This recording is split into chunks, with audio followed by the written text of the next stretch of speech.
technical difficulties, so we're going straight into a game. So we have Lou versus Arb, a classic start. Yep. Okay, so far we haven't seen. So it looks like the Corpus scored an Azef. No, it's just a spin. Oh, it's just a spin. Yeah, so it's not a spin. Hostile architecture. It looks like in the bin. And Lou already has Twinning Paladin and a Fermenter cooking, which is kind of exactly what you want. That's a solid start for Lou. Yeah, so the runner definitely been applying pressure using Lou's idea ability to really get some power from some draw and basically a discount on the cost of trashing all these assets. Speaking of cost of trashing, we've just seen a Sviatogor trashed off the board, which is kind of Ob's most important tool in any Ob deck right now. It is a 4 trash cost though, so even Lou can't keep that up keep that very long, and we can kind of see Lou on very low credit totals at the moment. Exactly, and so measure response obviously not unlike measure response going to be a big threat in this match. I would have thought, but with 0 points and therefore zero threat on the board, measure response is not so. And so I think it looks like what Cable Carnage is doing is he's very much following a pen the Corpin and Corpin. Don't give them any outs. Take away their board. Forget centrals exist. We have a very solid start for that. We have Paladin and we have a Fencer down now as well. This is a really slow start for Ob. Cable's gone down quite low on credits, but with a Fermenter cooking, that's a raindrops in R&D. So seeing 3 cards here, that looks like a Winchester on top. Okay, just seeing the one, just the one, not spending those twin encounters. Just going for money. I think. And second Fermenter off the Paladin. So I mean, Ob is known to run Mavirus. Rob, yeah, that is a try. You probably don't want to cook these too long, just because most Obs are going to be on free Mavirus, just because there are instant speed trash, which lets you fetch a Regolith, and that is just install res Regolith from Matt there, which is generally not the common way of spending a Regolith, but he's kind of trapped in here. Yeah. Okay. So Regolith coming in to get money. Runner doesn't have any breakers down at the minute. So whilst the corpse a little low on cash, that Regolith is going to help a lot. The runner's taking up on money. So the runner's set from a money perspective, from an asset, from a resource perspective. We're pinholing that Regolith. It's going down. Absolutely. We're not going to get an Ob trigger from that one. And yeah, the runner just playing very, very, very sensible, very straightforward, very controlly,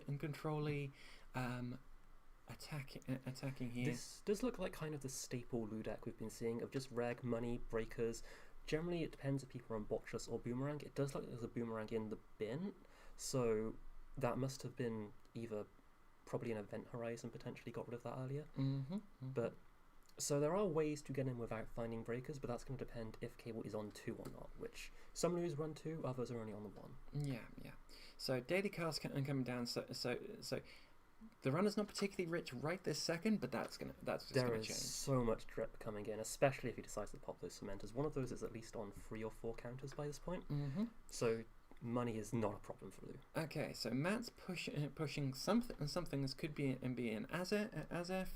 This could be the other 3/2 that Wayland has. Off the books. That's the one. Thank you. There are a lot of assets this could be in these kind of lists. Like obviously we're seeing a lot of FUT, and the lack of res does imply it's not a FUT. However, there are a lot of lines where you don't quite want to res FUT straight off the bat. But that could also be, it could be another Regolith, it could be an Anthill. We're pinholing again. Yeah, it's an Anthill. It is an Anthill, yep. Yep, okay, yep. So that is 2 pinholes in the bin now, which is... Ob's generally got more assets than you have pinholes, so you're going to have to find breakers soon. Yeah. Cable Carnage is definitely feeling comfortable on the money front, or will be very shortly. They look like they're on about 8 credits, possibly even more than I believe maybe 9 at the moment, if that's a 5. Oh yeah, that's a 5. Yeah, they're on 9 credits. So I mean, at this stage of the game plan for Cable Carnage is just going to be suppress Ob as much as possible, build up these twin encounters, and at least part way through the game, just pivot to centrals. If this is twink shipping, if this is the deck that likes to fire out tempo agendas with that, agendas build up in hand quickly because you're on slash and burns, you're on SEFs. If you can't score them, they're going to be stuck in hand and you don't have anything to do with them. Okay. So as long as this board is kept suppressed, that hand is going to flood. Eventually, yeah. And There are going to be holes in the boat, the water's coming in. we don't like that. And just scoring a green mail off the table, which is not great. Usually you want some tempo with that. You want a powers, you want a magistrate or a that on the board, so at least that green mail's doing something. Yeah, I mean the only reason that I can imagine that Matt is scoring a green mail at the minute is so that if push comes to shove, they can res a Bioac. Can get a Bioac, which is very important, although forfeiting a green mail to res Bioac is the cowardly way of doing it. It could also just be get agendas out of hand. Yep. Yep. If you've got agendas in hand and you can get rid of a green mail, that's So maybe your best line. Keiko coming down, that's even more drip. Oh, we're getting much money. And we have the Buzzsaw as well, so maybe reading an Afshar on HQ. We did... No Cable saw the Winchester, and obs aren't usually on more than one, so it might be reading HQ was not. And we're seeing another install there. So can't quite see that one for the. I believe that's an echelon potentially. Potentially. It looks shapery. Okay. Second install coming down, which looks like the same card. Oh, it's Botulus, I believe.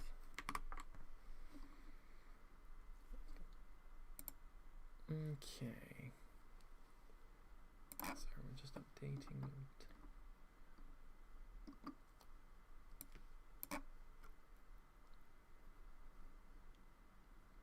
Okay. Yeah, so Matt's starting turn. Looks like still nothing on the board. Just looking through the hand to try and find something to play, and it's hard to get anything to stick. We're just double installing in that remote. That's probably Mavirus is a very likely plan there. Yeah, and there it is, Mavirus. So we're probably going to get an Obfire off this. Likely going to be for what Regolith Mining License tends to be the common one off a Mav. Other two costers commonly in Ob. I mean, some of them are running Makota. There it is. That's the Makota. Okay, so we're getting cheap asset reses. Cheap reses and expensive trash costs, which you need something to tax Lu out. And Makota's not been seeing any play since Elevation until kind of now. But yeah, it's a sort of... It came out like when it first came out, everyone was using it to res pretty much everything because it is a nice little asset booster, and obviously ups the trash cost of the assets. Or we're making a run on the server, and we see an event horizon, the not border control of this one, and we're breaking with Echelon, I believe. Breaking with Echelon. I believe it's Echelon. But likely, popping this event horizon can get any free cost ice, which is generally potentially an Afshar, although it's not going to be great for us. We're just going through it, and we see a Regolith. So Regolith is being trashed, paying a lot extra for the Makota cost. So that was with the Gourmand. Oh, the Gourmand, that is the card we see. Gourmand trash, now they and getting rid of that Makota as well. Yep, that's just sensible because you were paying it with Gourmand, you're getting a bit of cash. So yeah, we're just trying to find out what the thing next to the Buzzsaw is. So again, I'm guessing it was an echelon by the fact we've gone through it, but we'll carry on. So yeah, still controlling the board state, and another daily cast coming down. This is just so much, especially off Paladin credits as well. Yeah, that card is an echelon. Yeah, now the shadows on it I can see clearly. But yeah, this is just, and look at all those twin encounters. We are probably set for twin encounters for the rest of the game. Still not found points, but you don't need to. You're just suppressing all. To a certain extent, you kind of don't want to pressure too much on the corpse because the corpse pool right now. But if you sweep the hand, or sweep R&D and then get yourself up to threat 4, then you have to then deal. You do have to deal with measured. And the idea of just controlling the board state, taking everything that is an agenda off the board, and then just making the corp run out of active slots. Like eventually, there's too many cards in the bin. They can only hold 5 in their hand. The number of active slots that are available for agendas to be in goes down, and therefore the density just shoots right up. We do have a Nuka come down for Lou, so just drawing up. But like with this much money and Ob on 5 credits here, it's going to be a real uphill battle for Ob to climb out of this. And Ob is usually pretty good at those kind of reversals, but it's struggling to see. We have already at least 2 regoliths in the bin, more potentially, and that is the main moneymaker in these decks. Anthill's gone as well. Makota's not a particularly crucial card, but it's nice to have, and it would have been useful to protect these assets. Trickster Attacker coming down now, which I expect we'll probably see a Rising Tide as well. So we have the full suite. I don't think We're still missing a Fractor. Okay. So, and generally Ob is mostly on barriers, but there's no fear from Winchester, there's no fear from Event Horizons. Afshar, White Space, and Fly Swatter. On this credit total, I wouldn't even expect resing them. Yeah, and I mean, so the only other thing that you do need to bear in mind, although there are no 3-cost cards, is a Stavka Hafren. Yes. The classic Ob, I'm going to trash all your stuff now trick. But with no 3-cost anything's out, Yep. then that's looking a bit limited. One of the remotes could possibly be a Mavirus to fire that, although Stavka Hafren has been a little bit out of favour. Stavka's definitely seeing play, but at least in these decks the influence is just too tight to fit Hafren. And given most Sentry Breakers are Echelon, even just a Stavka trash, most Echelons are free 4 strength, that is like 8 credits to bet through Stavka. Yeah. A lot of the time runners can't do that and not survive the measured afterwards. Yeah, well, right now, the corp is the one looking like it's struggling on cash. So, We did just see a Gachapon pop. Oh, there comes Rising Tide, so now we do have the full suite. We have the full suite, we have all the credits, we have all the twin encounters. This is looking really favoured for Cable. Like, there is just so much money on Cable's side of the board as well. It's just like, that's the point when you stop counting and you just assume you have enough to get through anything. There is also a Tungsten somewhere in the deck, which we saw with the Gachapon. That's not come down yet, but that's just going to make everything even cheaper. We are popping that Event Horizon on this run on the server. See if we're going to get another Ice to end the run, or if it's going to be an asset. Matt's searching his deck now. But with the full Breaker Suite and this much money, Event Horizon for an Ice is only costing the runner a click at that point. Yeah, and ideally you want to be saving these Event Horizons for when there's a pretty substantial cost of re-going back through. It's the old border control trick.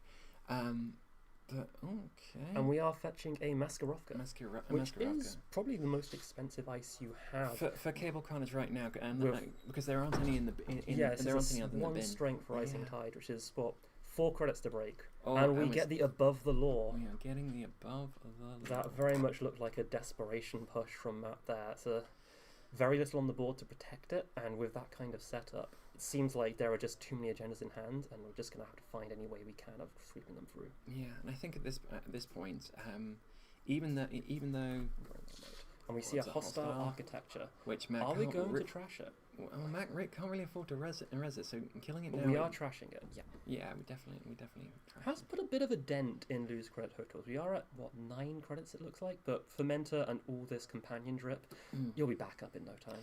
And the other thing is Matt's running around on 5 credits at the minute, so that's going to be you need 10 credits to do the double measures. Yes. As long as Cable Carnage maintains 4 in hand, totally safe. Yeah, there's nothing, especially given we're not on fret yet. He's got a lot of time. 1 run could easily put you on fret, but on this board state, there's little Matt can do to threaten that off a lucky run. Yeah, so Matt double pushes in the remote. Again. We're dripping from daily cast. We've got all of the companion drip coming in. So I'm wondering what that could be. There's probably another Mavirus left. I'm not sure about other upgrades that are left. Asset-wise, Anthill potentially, but that's the main thing I can think of, because I think we have seen all the regoliths by now. Okay, so we see another card come down on the right. So that's a Capellation. That's a cup. That is going to be kind of brutal for the inevitable HQ sweep. It was also one of the most important cards in this matchup, because a lot of the most important asset Ob is running is the FUT. They're only running 1 of them. So if you put that on cup, it's gone. It's gone. You just leave it on the cup. You have cupped the drink. It is a Spin Doctor in that remote. It is just trying to force the runner to spend some credits. I think the runner's going to very happily spend this in this cards very happy to contest this. Just So that's probably probably the grid. And it is a Mavirus. It's a Mavirus. Yep. So we do purge that Fermenter, but it only had 2 counters on it, so Something it's not a like very that. high value purge. Yeah. And Matt Cunningham is just not popping it either, so that is just a full access, no ob trigger off it. Yeah, kill that spin doctor. And we are trashing the spin. Oh, we're Doctor. cupping it. Okay. Oh, cupping it. So yeah, Matt not not spinning back So- any of his assets. So I'm taking that as a read that Cable Carnage is not worried about Yeah. FUT coming up, At which I this think point- is safe. At this point, there is no way a FUT is staying alive on this board. So I think there's a potential that Yeah, pivot to HQ here would not surprise me. I wouldn't be surprised if Cable Carnage, Cable Carnage is a very sensible, methodical player. It's very possible that he's just going to play a very controllable. We are it looks running like, HQ. looks like we're going HQ because I think once you make the break, and Oh, it's an envelopment res. That is going to be expensive. that's going to be expensive. But that's also broke Matt. Yeah, so much. That has put him down to 0. I wouldn't be surprised to see a bounce here and just say, well, you're on 0 credits now. I don't need to sweep HQ. And just wait for that envelopment to get cheaper, because that is about an 8 credit break with Rising Tide. Or we are over installing Rising Tide to save a credit on that boost. And so I think we saw a bounce there, and then Yep. I think I wouldn't be surprised if so. We I are think marking our echelon as well for strength. Yeah. I think that's Matt out of. So I think that's Cable out of turn. Clips. And it's back to Matt. And I think I'm gonna see a 3 credit turn here. yeah, the classic credit. Unless there is some other out he potentially has, but I can't quite think of it. Maybe a Sviatogor if Cable Carnage leaves it, but it's hard to see that happening. And there we go, free collects. Yeah. So I think this is where Cable Carnage is going to start going a bit more vicious and start attacking probably R&D, because if you can R&D lock the corp at this point, yes, they're robbing, they're going to shuffle it so the lock isn't as strong, but it's still you're seeing deep, and every time the corp's shuffling, that's 3 fresh cards on the top. And obviously Orb frequently ends up just putting agendas back into the deck and running low on assets, and then by the halfway point in the game, that R&D is just so dense of agendas. With this many twin encounters, you're going to hit every time. Especially this is a deck that is purely on 1 and 2 pointers, which means the density is going to be high. Yeah, so that's not quite as painful if you don't have like a Hermes down, but, Yes. but it does give you companion counters every time. So that's going to be fueling even more money. rounds. And money is something we do not need. We're on 16 credits. It looks Yep, like we are so- running R&D. Yep. See what we see. We're seeing a full 3, I imagine. Yep. Okay. First looks like a tithe. Second is measured, maybe? Or is that a hostile? I can't quite make that one I think out. that's measured. Oh, it's going in the bin. Yeah, that's measured response. And third is... Another measure? Oh, that is an ASIF stolen. So that puts Cable up onto 4 points. Okay. And that is all the drip back onto those companions. Yeah, and measured is just flat out not happening at this point. Like Matt could theoretically go credit measured, but that's not going to. I mean, this is just the power of Lu on a reg hand speed, especially with Keiko. A lot of Lus are pivoting to Hermes right now, but Keiko is so much money, and once with this board state set up, there is very little a corp can do to deal with this much money, this much breaking potential. Like, even putting aside the companions, you've just made so much, and what is a corp going to do? You can trash anything you want. You can run anywhere you want. Yeah, this is very, very, very peak late game runner that is just going to be absolutely dominating the board. Like the corp is running at this point. This is exactly why we've been seeing so much Lu lately. This suite of companions, this suite of breakers, it's just so efficient. And with most of the kind of decks in the meta being more asset based, as you see, we have 30% orb. There's a lot of players on Auko. They're all assets, and Lu loves trashing assets.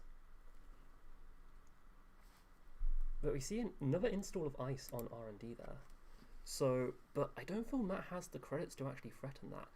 Probably it's the tithe we saw on the top of R&D, which represents a 1 credit break if you want to give Matt a credit back. Although in this case, I think you can afford to spend the 2 to keep him low. I think keeping Matt low is more important than saving money. So Matt doesn't even. We are running. That is a Stavka. Ooh. That's all the credits gone. Matt's presumably going to trash something for that. He can do the staff run. If we are on half run, this could be a blowout here because we only have the 1 echelon. Of course, it wouldn't stop the run going through, so Cable would be able to still see free cards, even if losing most of his rig. We are trashing Maskarovka. This is looking like a staff run. This could be half run. Classic Orb searching the deck for the right card. I think I saw an Angelique in there. That's the descent. There's some slash and burns. Looking for something, not quite. It's It's a descent. we're getting a descent. Okay, so they're Protecting HQ, but either Hafram isn't in the deck, or it's like in the deck list at all, or it's in the bin or something like that. so we are breaking that Stavka for 7 credits off Echelon, or 8 Expensive. credits off Echelon, because boost twice, which is expensive, but who can afford it? That's 3 taken off Taka and a couple from the credit pool, and he's still on 14 credits. You can break a 7 strength Stavka with a low strength Echelon and still see safe from measured. And We're then seeing 3. That is another ASEF score. We are on 6. 6 points. One more agenda does it. Are we about to see the win here? And that's it. That's slash and burn. oh, there we go. That is very well played from Cable. Just very pure- control, Yeah. very controlling board, and we just saw Lou do what Yeah. Reg Anak does best, just controlling the board, like forgetting centrals. They don't exist functionally for now. You are just pressuring the board, stopping the corp having any outs, and then just slowly taking away their win just cutting off all their oxygen. It is very safe. It is very. If anything, there's a lot of restraint required to that kind of playstyle. I can never manage it. I just want to run. But this is a kind of slower playstyle that suits this kind of deck so well. It rewards this level of patience. It rewards this kind of economy that you can manage to build up. And as long as you keep that alive, the corp can't do anything. Absolutely. You just suffocate them. Absolutely. Well, so it's a single-sided Swiss. So it's so this is round 1 of 8 today. Round 1 of 9 today. We are doing 9 rounds of single-sided today, followed by a 10th round tomorrow morning, Okay. and then a top cut to 16. Exciting time. So Yeah. we will have plenty more Plenty more games. But for now, we're going to leave you with the tunes of Trip Merit. and the art of AMS, and we'll be back soon with more Netrunner. See you soon.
Okie dokie. We Hello. are back. We are back and back. So we gather there was a bit of a quiet mic on the last one. Corp's trying to keep us down. We won't have it. So we're going to move the mic closer to us. Top Runner Tech. Hopefully that has now helped, and you can hear us. Yeah, if you Levels could are looking a lot better. Yeah, if you could shout in the chat if you can hear us okay, that would be really appreciated.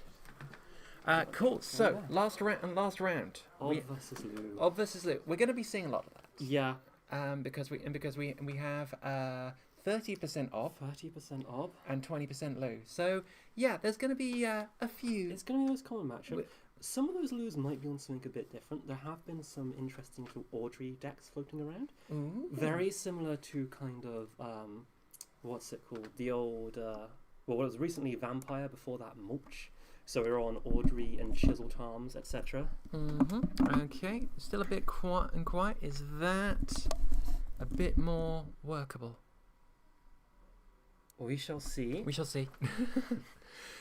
This is the fun and games of trying to stream Wonderful. Netrunner live and bring you the content as it happens. Okay. Sorry, where were we? We were on Mulch Lou or Ice Destruction Lou. So running Audrey, Chisel Charms, Simmel Chips, just sort of suppressing all the Corp ice and using Audrey to just trash assets and then use that to get through any ice you can't deal with. It might not be so popular just because Ob is on so many viruses, but then Ob isn't generally running enough ice for that kind of ice destruction to that can really punish an Ob. But we'll see if that shows up. I hope it does. It's a fun deck. Yeah. No, I mean, I think we're gonna be having a lot of fun and games. Okay. So we're getting audio still as bad. Do we have an artificial boost in there? Do we have an artificial boost in that? Is the question. We don't have gain control. I'm not familiar with this mic. Okay, no problem. So what we will do is we will go back to break with the aim of fixing these mic issues, getting them a little more amped than they are. Oh, that makes sense. I am apparently a little bit loud. I mean, I am a very loud person, so that makes total sense. And I'm naturally very quiet. Okay. So I think we're going to go back to break for a second, just before we go into the next round to try and get this mic a little more boosted, and then we will go from there. So looking forward to bringing you lots more Netrunner. We will see you again in a minute.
Okie dokie. So we are back. Hopefully audio is a little bit better now. We have boosted it. The corpse cannot stop the signal. So we're leaning forward as well. And we are leaning forward. We are paying attention. So we have Mr. Velis on. Mr. Velis is on Ob versus Lifeline's Acer. Okay. And so this is. I've been hearing rumblings that the Acer matchup for Ob is actually quite a tricky one. Yeah, because obviously Essa is have these two flipped around. We need to. So we want. Sorry, we adjusted Lifeline on the left. Lifeline on the left and Mr. Velis. And we can swap faction. And so we have Wooden Consortium, and we have. Oh, that's the other way around. So Lifeline's on Acer. Yes. So we're used to runners being on the right, you see. There we go. Sorted. We've got it. We've got the stream doing. Yes, we're doing it. We're good at this. We are good at this. We're professional streamers. So on the left, we have Lifeline on Essa, and that so Essa is obviously trying to sabotage and trash a whole bunch of the corpse deck without even interacting with it, which is wonderful. And then on the right we have Ob. We saw Ob last round in a bit of a tough position. So we'll see if that continues on. We'll see if this is the same kind of Ob, or if we'll see if it manages to put out a bit more. Acer should be a quite interesting matchup for this. The very popular Acer at the moment is the Face archetype, which has been has been popularized by Prophesius, who is a very good player, and this is a kind of unusual archetype for this meta, in that is, you don't use breakers, you have a face. You just go straight into the ice, so it's a deck that's got a lot of cards, but only a single copy of each breaker in it, and it just goes fast. It does sabotage, it disrupts, it uses Botulus primarily as its way to get in. It is a really aggressive deck, and it's really good at just disrupting anything the Corp is doing. I think against this kind of Ob, if this is on the Twink shipping, we may struggle to keep assets down, just because of Spin Doctors are already quite taxed in that list, just on account of how often they're just getting back regoliths and futs. They're getting the Twink back primarily, and if you're using those for agendas, if you're using those for assets you haven't even had a chance to play, assets that the runner has not had any cost in trashing, that is a really difficult thing to deal with. But on the flip side, runner can't play too aggressively, because so once the runner is set up and they've got them and their Mara down, they go up to hand size of 7. 7 is the top hand size, which is not the same as two measured responses. So the runner needs to be careful not to be too aggressive, otherwise they'll end up poor. And yeah, they might have 5 cards in hand, or 6 cards, or even 7 cards in hand, but that's not going to save you to a double measured response if you have less than 8 credits.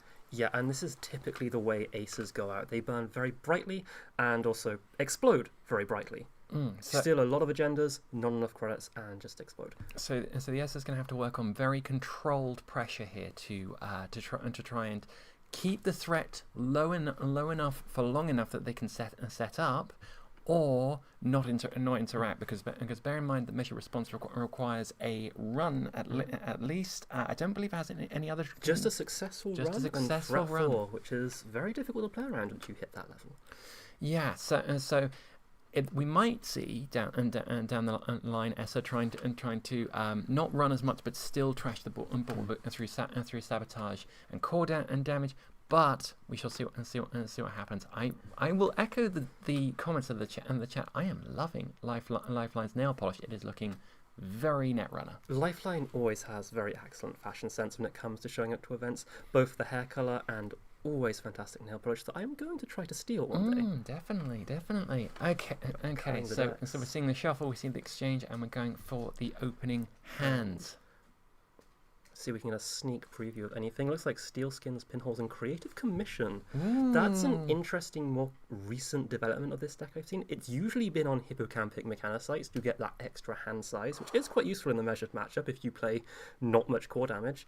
But people have been swapping it just for creative, which With Ghost Tongue? And we can see 2 measured responses in the corpse hand already. That is a good opening hand into Acer. Yeah, so we're seeing Sure Gamma. So corporate and course created a new raindrops cut and cut and stone. We are on just the face checking. This is what this deck does. Run the ice. What's it going to be? And no res. And getting an anthill. Yeah, we trashed that. Letting the anthill go. Like, not contesting, not resing at all. Now, it could be that the corp didn't have a choice there whether to res it or not. But yeah, there is a lot of ice that you can afford to res there, but will stop you resing that anthill next turn and put you in a real bad spot. Yes, because anthill's not like not like the Rashidas of old, where it does actually cost real money to make actual money. This is the thing us Zoomers have to deal with. But install from the corp there and just taking a credit, it's just expanding this board state. So we'll see how Acer responds. Okay. So runner's pretty flush already, up to 14 credits. We're still pressuring. We're not giving the corp any breathing space. I mean, whilst measure response is offline, getting mulligan is good. That is a Mavirus. That's a Mavirus. I think Lifeline so that is a are we popping the Mavirus? Yep, to search for an ob trigger. I think Lifeline's quite happy to see that, just because a lot of the money in this deck does come from fermenters. Yeah, and you don't want that popped at the wrong time. Yeah, no, absolutely. What are we fetching here? Looks like fetching a Kessleroid to go on that remote. Okay, so we got a defended remote. Ace are going to have to find a breaker, and you don't want to install Begamot just to break a 2-strength Kessleroid. Seeing a Spin Doctor, S's worst enemy, you kind of want to get rid of it. Very happy to see it early though. Yeah. Are we popping it? I don't think you pop it. Yeah. Just let Acer trash it. You can cycle it back in with another one. You want to save your recursion in this deck. That's true, but it does tax future recursion ability though. It does. Okay, so running HQ. Oh, we're pressuring. And it's a tide. That's fine. It's a little painful, little poke. This deck will happily face check a Cloud Eater and call it a win. Losing the pinhole though, that is a nasty hit. Yeah, because if this is the Twink shipping deck, you are wanting to kill those futs if possible. We see a measured. We can't afford. Oh, we can afford trash it. We've got more tokens, and that goes in the bin. Yeah, you have to get rid of that. Yep. It's not a problem now, but it is going to be an issue for them later. Okay, so corp little on the back foot. Do you see a Masquerofka in hand? So we're icing R&D. Now typically, normally you don't want to ice R&D too early, but versus ESA, you absolutely need to because of that finality. We see a Marrow coming down, so the hand size is now hitting the strike fund, getting 2 credits. This is what we like to see. That's just such feel good. It lets you like just getting free money. Sabotaging 2. Are we losing? Yep, we're losing 1 from hand. Both from hand. Keep it controlled. Yeah. Keep it controlled. I mean, you have got the other measured response in there, but the run has just gone up to 7 hand size, so you're not really going to be going to be worrying about that. And there's no points scored at the minute. Running R&D, just checking. It's a Masquerofka, which is honestly kind of one of the more punishing face checks here. Just giving quite a strong ice for 1 credit net is the corp's always happy for that. Yeah, definitely. Okay, so corp is poor. Just power drawing from the corp here. They really want a Regolith. Regolith would be an absolute treat right now, but with no real way to get it. So you last click. You're gonna have to discard here. Having to think about it. What are we doing? We flip that token and third draw. Power drawing. Oh, the corp is searching for answers, and it does look like a handful of ice. Yeah, not exactly what you want. You want to be summoning the ice. You don't want to be installing the ice like all the other corps have to. You want to trick. And Ghost tongue. And this is the backbone of Ace's economy here. Yep. So ghost tongue for those. It's the steel skin. These hits have been so good. Okay, so the so ghost tongue for those unfamiliar. It is a 1 credit discount on all events, not the first event. Not a specific time. All events are now 1 credit cheaper. So your sure gambles are hitting for 5. You're playing your finalities for 1. You're playing your raindrops cut stones for free. Strike fund is now a sure gamble that costs nothing, and we're playing Wildcat Strike. Oh, I like Wildcat Strike. I love. It's a really fun card. You have to decide. The corp decides whether you get money or draw, and it looks like the corp is giving Lifeline money here. That's almost always the correct. You don't want to give the runner cards, especially when they've got a hand size like they do right now, because typically the cards you draw, shocker, quite a lot of cards in Netrunner make you money. So if you draw them, you can play them for money. generally the best time to give the runner draw off a wildcat is if they've played it on low cards. We see the revolver come We down. see the gun. The gun is out. Usually a one-of in this deck, so you get 6 sentry subroutines unless you manage to recur the revolver somehow. Yeah, and revolver is strength 2 to start. Strength 2 to start with, and so you can walk through that tithe for just one bullet, and you're in. But I feel like if anything, does Asa want to be wasting? Oh, but Apparently, we seem to be. Yeah, we are just going, taking the net damage. So we are actually breaking the gainer credit sub, hitting a steel skin off the type, and we still a slash and burn. Oh, that is a good steal to start with, because slash and burn, typically you don't want to score at slash and burn. You want to use it as a trick to fast advance out your as-ifs and stuff like that. So the fact that we've stolen that is a big deal. The other thing is, now that gun's out, does this deck play Chastushka? It does. Oh, it plays multiple Chastushkas. You have to prevent that as the core. So Chastushka 3, now 2 cost run event. Get into run on HQ instead of accessing. You sabotage 4. Sabotage 4. Which is so painful for the corpse. So you have to ice HQ at this point. And we see the Begamot come down, so now that Kessleroid is 1 credit to break, Maskarovka 1 credit to break. Basically every barrier Ob has is 1 credit to break. I think we do have enough strength with Asa to even make envelopment completely worthless. Oh, that is so painful. The runner is in an incredibly dominant position. The biggest threat for the runner. So they've taken 3 core damage. They have taken three core damage. So they're now down to 4 hand size. So they need to be careful with their next core damage, because that will take them down to 3 hand size. So we'll be curious to see if Lifeline decides to just go as hard as possible and say we win before that happens, or if we start to switch to a very measured, quite slow game plan here. We are face checking Stavka. With the gun, that's we have enough money to break? But they can get a staff run. They can. I don't know if we have enough money to break this. We are on 3 credits. Oh, we're about to see him. Oh no, they're just getting the Sviatogor. Getting Sviatogor. Sviatogor. Which is definitely not something Lifeline can afford to trash. No, and but they're going to have to deal with the Stavka first. Think... Just oh, that is such a painful hit. That's a real tough one. Oh no. Losing the Begemon that you paid 5 credits. And for a Mavirus. Oh, that is... Ooh, that is brutal. I think that's reopened this game. It has completely. It's completely changed it in Diamond, because previously the runner was looking very dumb, but now Ob's back in through the power of Ob. Having to find second Begamot, which you will need to prevent lockout here, is going to be so hard, both to find it and install for 5 credits. The gun, we might be able to get that back from a Katorga breakout if we want it. There is an argument that we don't want it, though. The main sentries we're expecting to see here is a Stavka that's already been rezzed and was generally not on more than 1. And the corpse fetched a regular from that Mav. So, from the Sviatogor crashing the Maskarovka on R&D. And now that corp is going to... They're going to be in the money. It's just all the money. Credits. Yep, that is clicking regular 3 times. Okay, the corp is back in the game now. This is exactly how Ob works. This is the kind of swing it can do in very quick. 1 bad face check and it is so back. But key thing, looking at this perspective from Finding Runner, a Hollow Man. Oh, that is a very good trash. I think we need to get that.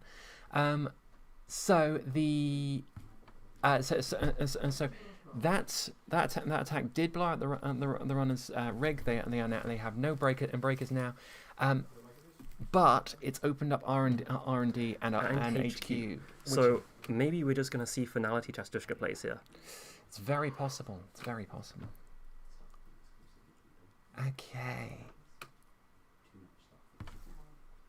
Thinking here. Yeah, Lifeline needs to go carefully here. We are just drawing back up. So Central's being open is, I think, Lifeline's Lifeline. But you need to be careful, because it's very possible you start digging on Centrals, you get a whole bunch of good hits, but you get yourself to 4, 5, or 6 points, and then we know those measures in hand, and Ob has the power to. Ob has enough credits to do that. So, what's the? The corp's running around on 18 credits, and here's the foot. The twink has hit the table. The twink has been shipped, and he's arrived. Okay, and that's going to apply even more pressure to Lifeline's hand. Already under pressure from the 3 core damage they've taken. This is going to be a bit of a nail biter finale, I think. Now, Acer doesn't mind that as much, just because this deck does tend to play very fast and loose with cards. Like, it damage itself, very happy to do face checking, very happy to sort of take those damage pings and keep going, because no one card is essential to the game plan. You can just lose. Cards are very effective HP, but we have lost 2 Steel Skins already. And there's 1 left in the hand that I can see, so it is possible to be ground out. Oh, we're checking the bin after all. We have a Nurse Hand, which gives us a draw. Are we running? Yep, this is Archives Run. It's an Archives Drawn run. off Nurse Hand, which is a really good way to keep tempo from Archives checking. Do we have anything? There's 3 points in the bin. Okay, so we're up to 5 points. The pressure is on, but Measured is a huge threat here. We know there's 1 was in hand and was trashed. We know there's a 2nd in hand. Do the Corp have the 3rd? So I think at this point, the runner needs to go for broke and attack R&D and HQ if they want to survive, because you have to assume the Corp has got measured in hand. Yeah, they do. We know, but you got to assume it. Unless Lifeline's cheating, they don't know. But it's tricky. Sometimes you do just have to say they don't have it. You know there's only the 1 in the bin, though. That's true. But in this situation, maybe, do you actually have any ways? Do we have a Finality or Chestushka in hand? I mean, the runner's got, I think I saw 4 in hand. So let's see. So we know there is 1 measured response in hand. Maybe not 2.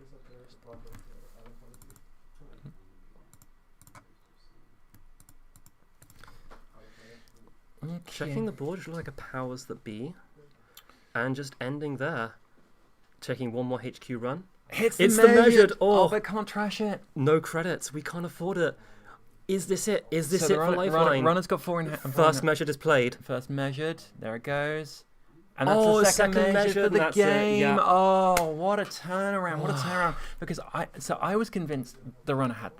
Yeah, they penned the Corp in. Corp was poor. Corp had no board say, and then Ob did odd things. Ob did the odd things. We had a staff run blowout, and then the regolith, and then So yeah, that Stafka pulling back Sviatogor, which then pulled into Regolith, was absolutely brutal. Yeah, so what a game. This is how Acer goes. This is indeed how Acer win goes. fast or die. It's a fun deck. It is a fun deck, and the thing is, you imagine like an alternate universe where the Acer had a Finality in hand, or a Chestushka. We did see a Chestushka in hand, but firing the Chestushka, you do need to make another run on Archives to succeed with that. That is true. So we may not have had the clicks, and we definitely didn't have the credits to play it off. Yeah. But what a game! What a game! What a game! So that was round 2 of 9 today. 9 today. I 10 tomorrow. Well, not 10 tomorrow. The 10th is tomorrow. The 10th round tomorrow. So we have a lot of net run to go through today. We're going to probably be seeing a lot of Ob. We'll see if we can get a few more of the corpse, because there is more to the corpse side of the There is some interesting corpse out there today. Yeah. I think I saw a Fool earlier, so I'm very excited. Everyone loves Fool. This is going to be a very, very, very fun day of Netrunner.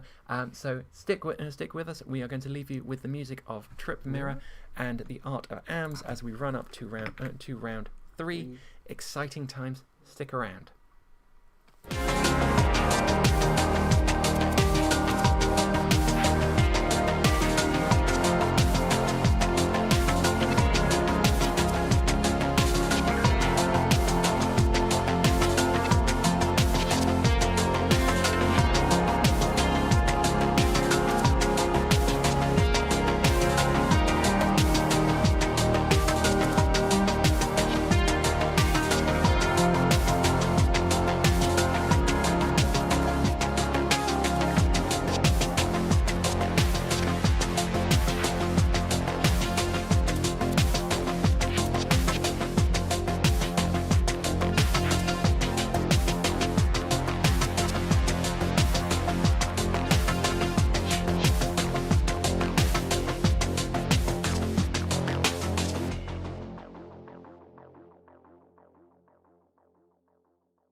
Hello, and we are back online. Doing a quick interstitial. We're waiting for rounds to be paired and for people to get set up, and we thought, let's chat because you haven't heard our voices enough today. Of course. So round 3 should be starting relatively soon. So far we've seen Ob. We've seen Ob. And we've seen Ob. We have seen Lu, which I think is the standard Lu we'd see a lot of. We have seen Acer, which is, according to Cobra, quite popular. So we might be seeing more of Zem as well, but not quite the meta pick that Lu is at the moment. I think Acer's the pick that is very strong, but for the fun people that like doing fun things. Yeah, no, it's in many ways it's kind of the panic pal on the runner side at this point, because it does good things. Yep. It turns out getting free access to R&D, which Sabotage usually is a wonderful thing to have in your toolkit. I also find it's just really fun. There is something about that level of disruption Acer gameplay provides. The way it's just, you're shedding cards out of hand to destroy the corp. You have a very different game plan. Whereas Reglu is very straightforward. Like, it's basic Netrunner, which is always fun, but Acer is weird, and I think that's what makes her really appeal to people. It is a very like pretty much no other runner deck plays like Acer at the minute, which is just really it's lovely to see, and that can mean that sometimes it's just really good. Like if you have a corp that tends to lock its centrals down and play a bit more of a slow game, Acer's Sabotage ability is just going to pay absolute dividends over the course of that game. But then if you have a bit more of a faster game, or a game that's trying to go wide, you're having to balance damaging with your with your need to dismantle their board state. So it can be quite a fine balancing act. Yeah, there is a lot of corps that just cannot deal with the level of early pressure Acer is prepared to put out, and that just makes them just really interesting games. Yeah, no, definitely. So we've seen a bit of Acer, we've seen a bit of Lu. Going in around 3. So peek behind the curtain here. We don't particularly get to see the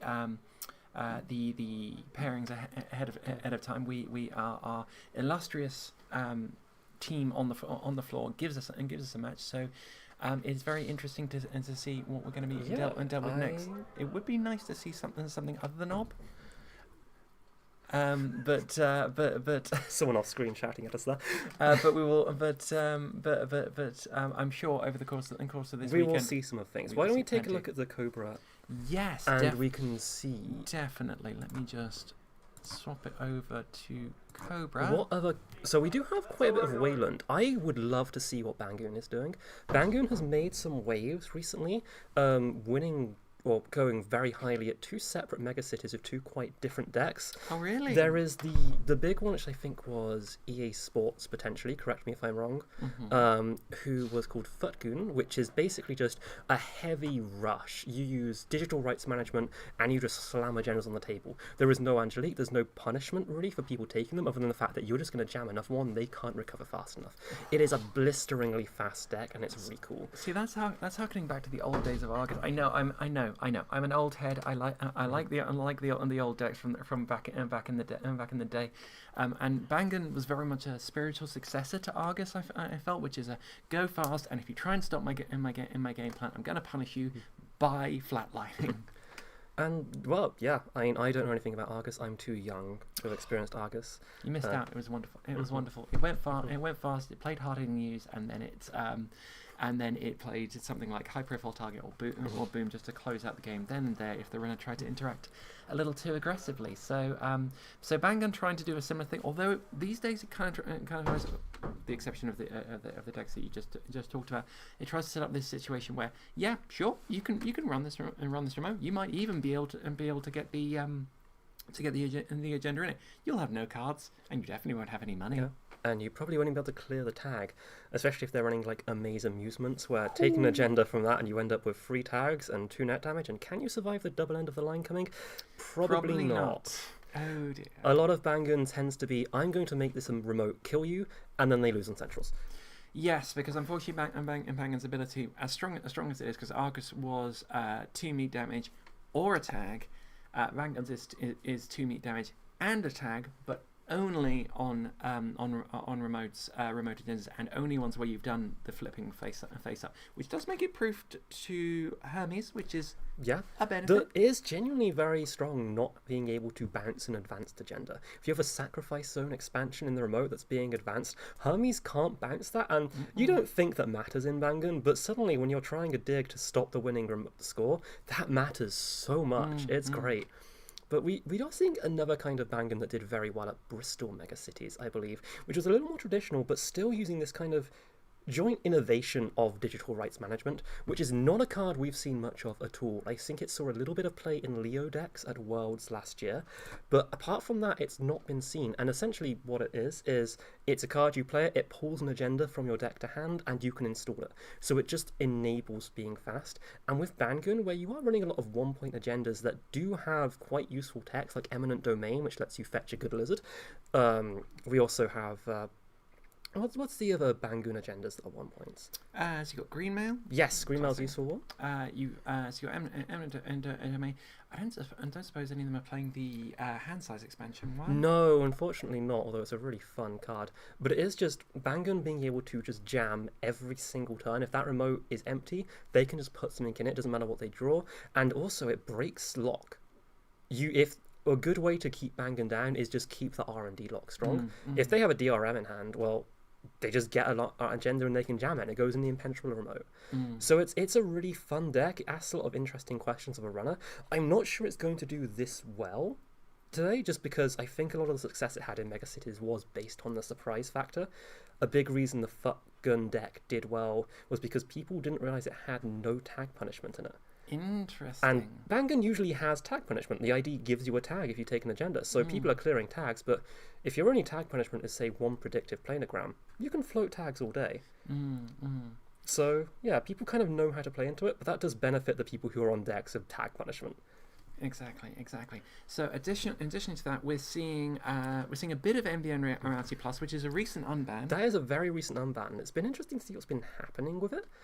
It seems like it's mostly been around sort of very, very aggressive fast advance, but not in the Nebula kind of way where you ice up centrals. Just in the way of, I'm putting stuff on the board. You better find agendas before I do, because I'm going to score and you're going to be in tag cow and I'm going to shipment you.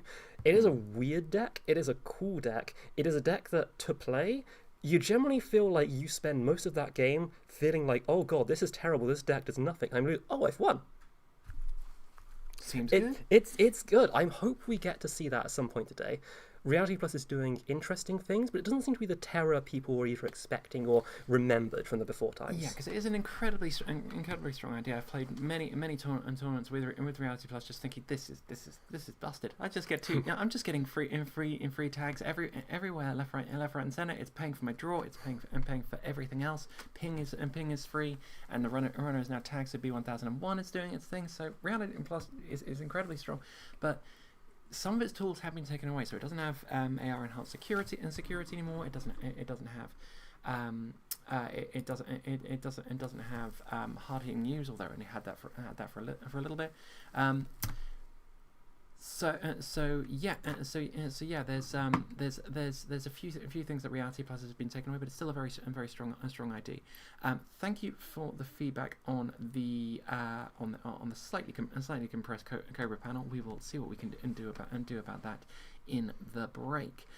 So additionally, so we talked a lot about the core. Let's talk about the runner. So Magdalene has seen a big resurgence later, and it is big Maggie. These decks are huge. We are playing 60 plus cards. I think I saw a 70 card one recently. Oh wow. Shaper players, they just don't know restraint. They don't have restraint anymore. Well, when you've got you've got SMC, you've got Muse, you've got multiple ways of summoning programs just literally out of nowhere. So it doesn't matter how big your deck is if you're going to be flipping it over, going through it and going, yep, I'll have that one, please. I think there is a problem. You may have gone too far when you are genuinely slotting VR-cation, the kind of equivalent card to Creative Commission where you can draw 4 cards, but only in the last click of the turn. These decks are so big, they are slotting this because they need that draw just to get through it. They're running Knick-Knack. They're really cool decks. They are complete toolboxes. They can do anything. Okay, so I'm going to have to interrupt you because we Ooh, are. we are. have a Oh, game. we've started up already. They Oh, are. we're They talking too are. much.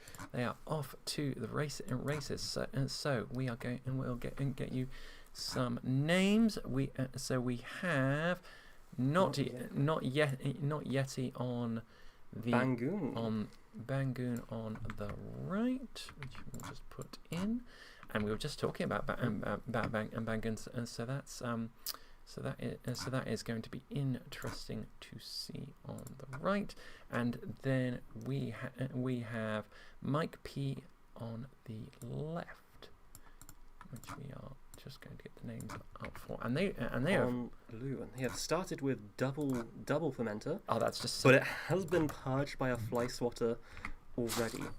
That is an agenda in the remote as well being advanced. We can't quite tell what that is.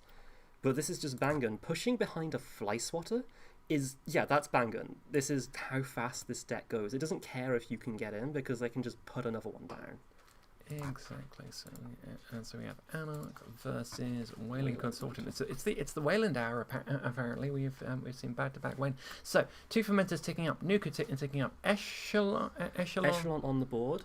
Pinholing to kill a Tucana, which you is a key piece in this deck of scoring agendas and using those to use Tucana to just get cheap ice, and that lets you jam even faster. It needs to die as quickly as you can get them down. Okay, so... And that is a sacrifice zone expansion in the remote, a public agenda that every time you advance it, at least for the first time each turn you advance it, it gives you money back, which has quickly become a staple across a lot of Waylands right now, but especially Bangun. It also does a single meat damage if the first time you run a not that certain server. So you can just ping things out of hand. It's very annoying like that, although generally a lot of runners find that the tempo of losing an advancement buys you an extra turn to steal it, so actually doing that damage can be a bit of a bad idea sometimes. Okay. We are just second advancing. We are just slow rolling this behind a single fly swatter. Just applying consistent pressure into the runner, not giving them a lot of stuff to trash so that their ID ability isn't going off. We see a Gourmand coming down, so that will trash. Running HQ. Seeing if we can find anything here. So we're keeping some pressure. Rolling the dice. So the Corp not opting to... it's a DRM. Oh, yep, that gets Gourmanded. So the Corp is opting not to use the secondary ability on Sacrifice Zone and Zone Expansion, so instead preferring to just maintain pressure. Maintain that speed. And treating it as a mini Oaktown effectively. Which we like to see. We see Gachapon coming. That is a very big hand for this Lou. We're probably going to see quite a bit of discarding. Yeah, especially on 0 credits by the looks of things. So there is a face down in the Bangun remote. Potentially of a Tucana, potentially a Malapert. Now, usually Banguns are used to these Angeliques or Danielas, which will punish the runner harder for attacking them. But in this case, this deck generally tends to be a little more on the side of we're just going to go for tempo scoring and we're not going to focus on killing you if you get in. So I would bet that second Tucana or a Malapert to just fetch a new thing. And that is just a purge from the Corp there, wiping out all that fermenter money, which is very solid given how low on funds Lou is right now. Definitely. So we're popping this Gachapon. Not many great hits there. No. We basically, Gourmand or Tide are the installable options. And you're not going to want to throw out most of these cards. Steel Skin's very good in the matchup. Daily Casts, well, in this state you can't afford it, but you want it. So we are shuffling back in the Rising Tide. We've taken a Gourmand, which is, that will get you Lou credits, it will get you Lou draw. And we're removing Keiko and Pinhole from the game. Losing Pinhole definitely hurts, but you can't deny it's probably a right choice there. You need to get that Keiko down to get this Lou engine online, and you need to do it fast. Absolutely. But this turn's going to be probably clicking for credits for the runner. We have, 0 credits on the board and 2... I think I can see 3 just to the bottom there. I don't think there's a clicks. That is money. They are on 3 credits. I thought 5, that was a click. And now they're sure gambling back up. So just taking a turn off. We'll be curious to see if not Yeti decides to score this sack zone this turn, or just to keep on slow rolling it for money. It's getting kind of dangerous. You expect maybe next turn the runner can contest this. So the we are scoring it for a Tucana. Painful. Tukana is just such good tempo, and that's the court up 2 points. And we are getting a Maskarovka on the remote, saying find 2 breakers now to get in there. Going full in on the remote, leaving centrals, and I think I spied a few agendas, or at least and one. That is another sack zone goes in the remote. Another sack zone, not advanced. Just saying, just go. You can't find a buzzsaw, find a rising tide, find the money to install them and get through. And if you do manage that, well, I'm just going to jam a second agenda, and I don't care. Okay, we're attacking R&D. We see a predictive planogram, I think. Oh, it's a petty. Oh, commanding a petty cache. That feels bad. Ooh, that's not. You never like to see that. But I mean, the corp is pretty flush already, so the extra 2 credits is probably not going to make a huge difference. Yeah. Running HQ. Are we about? We're not about to see deep dive. Oh, measured response. That is excellent. That goes straight in the bin. I don't think there's no way there's no deep dive. There has been a deep dive Lou that did well at recent Continentals. Oh, really? So it's not outside. It's not impossible. I'm seeing a twinning. And here comes Daily Cast. Just get that crash down. Okay. It might be just you decide you can't outrace this Bangun, and you just get twinning, get companions, and you just lock R&D as quickly as you can and hope you win before they can jam stuff. Double advancing. So the corp seems to be on a go fast game plan, which is very typical of Bangun, which is what I like to see. Losing a single measured will slow them down a little bit, maybe. It will, although even scoring this sack zone, that will put you on measured threat. Exactly. So getting there as fast as you can. I mean, the runner is ticking with those fermenters, because they're both on 3 now by the looks of it. So they're going to they are going to be able to pop that for cash, and popping one of them. Yeah, that's a smart play. Got it. And like Mike is a very smart player, so knows their stuff and knows the importance of keeping that cash lead versus a measured response deck. So playing it very safe. What's Mike's out here? I guess. Oh, we are stealing agendas. Domain. That's a good way to start. This deck runs at all of them. You're gonna see him. We are going back to R&D to see another, and that's gonna say didn't quite see that. But it might just be, I'm just going to try and steal as much as I can. It's not worth getting set up. We do get a buzzsaw down, so we're one step closer to challenging this remote. Mm-hmm. So I expect probably going to see this sack zone scored this turn. Yep, there it goes. So measured response is now live. And Not Yeti now on 4 points. Double Tukana, getting an event horizon. We have a full set of different breakers. You need to find a rising tide to get in there, and you need the money to get through Mask Fly Swatter twice, which, to be fair, that is and not... they're putting another agenda in comes, looks like an eminent domain. Oh, that's so Tukana plus eminent domain, that's going to make that server ridiculous. That's brutal. So and the corpse on 13 credits, they still very much got that measured response threat online. So the runner has to play very carefully and yet very aggressively. Of course, the event horizon now means you can't cheat your way past that Maskarovka with, say, a boomerang. We do have Paladin come down, which means you're finally getting companion drip. We're just taking singles. That is a green mail to steal. But yeah, taking singles from this deck can work. There is a lot of points. Not worth much, but if you take enough singles and you get lucky, you can beat them. And here comes twinning. So we're going to start getting twinning charges. It looks like we're giving up on the remote. Seamless? Myoshu? Ooh. Is that game? That's game. Seamless Myoshu is game. That just... Fast. That is how fast this deck can go.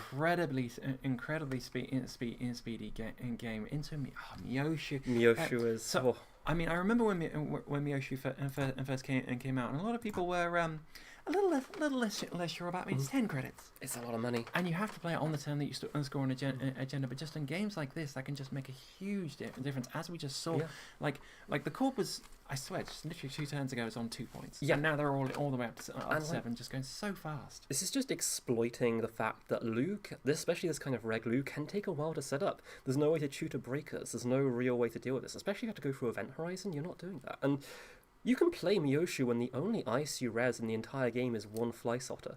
And everything else is pulled from Tukana.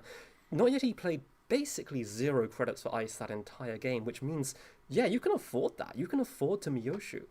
And when you've done, 2 sack zones, maybe got 6-7 credits off something those. like that. Just so It's just speed. It is just tempo, pure tempo, speed. tempo, tempo. Very well played Just from Not Yeti. going so fast and so much pressure, and unfortunately the runner just couldn't keep up on that one. It was really rough. I think it's a solid meta call right now, given how much Anarch there is. Like, this deck doesn't do quite as well into Crim, which can pressure, which does force you to ice centrals in some way.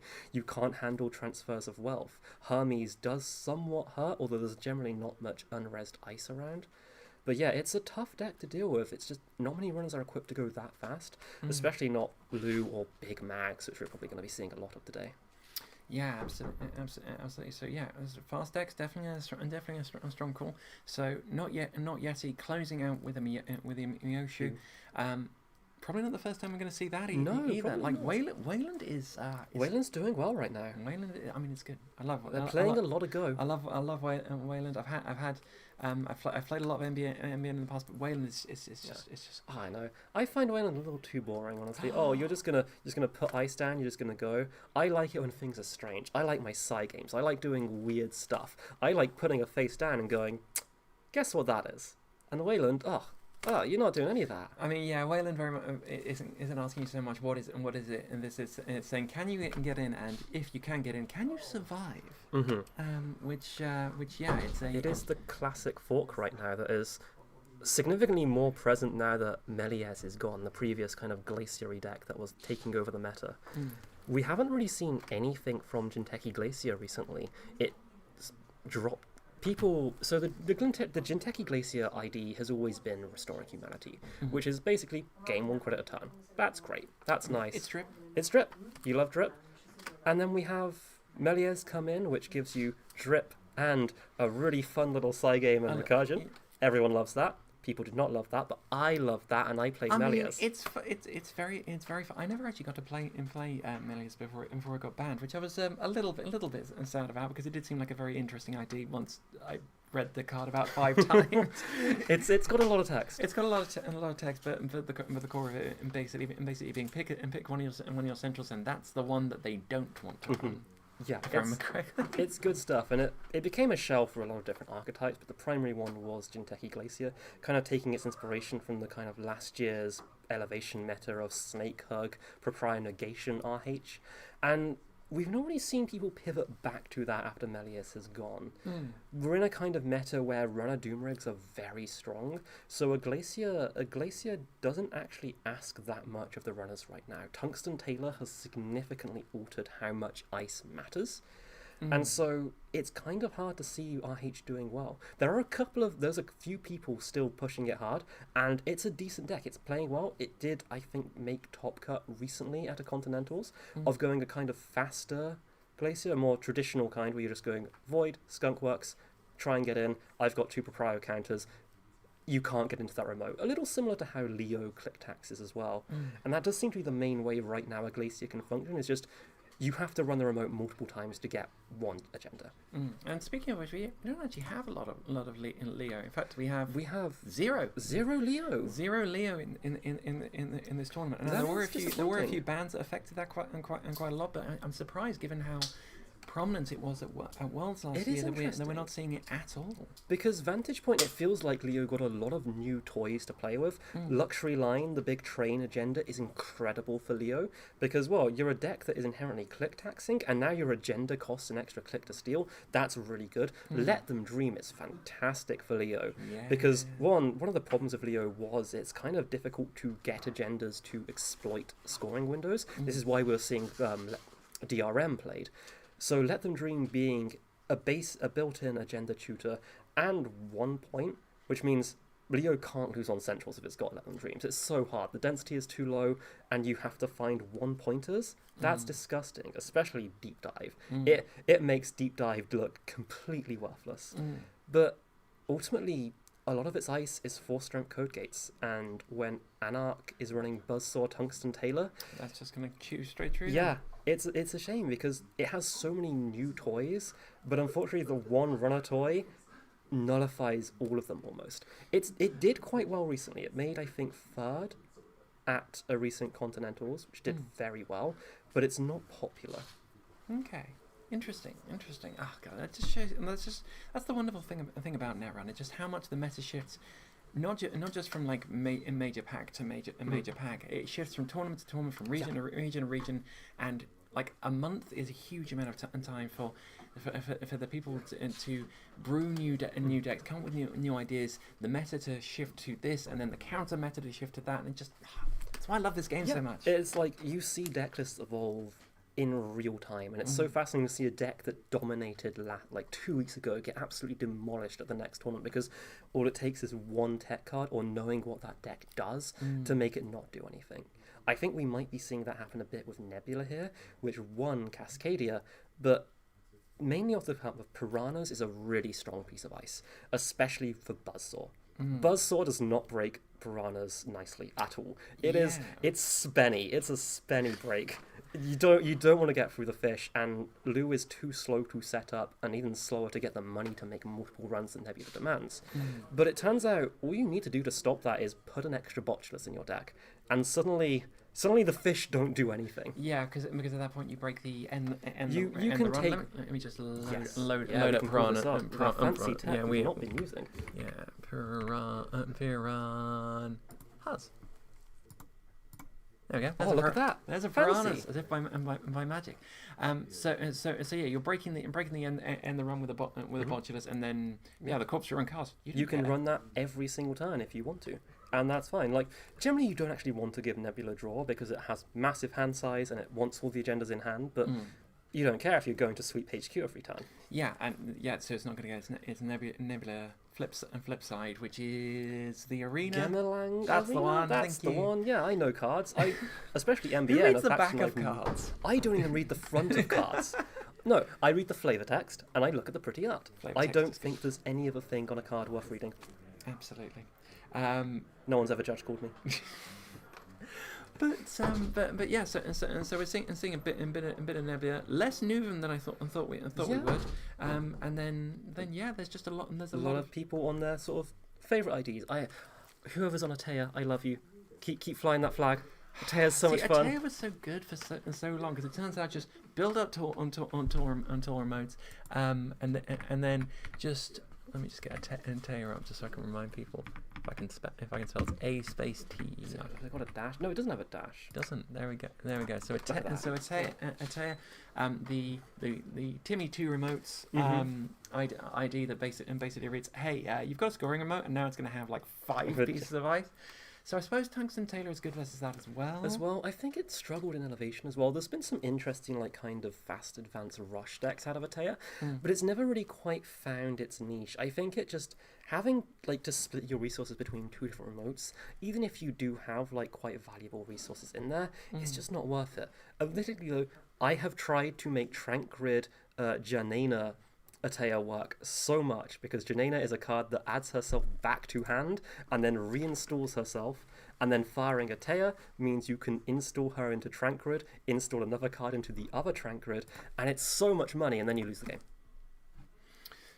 Any calls on who's going to win tomorrow? I mean, look, I think it's probably going to be Ob, but I will be upset.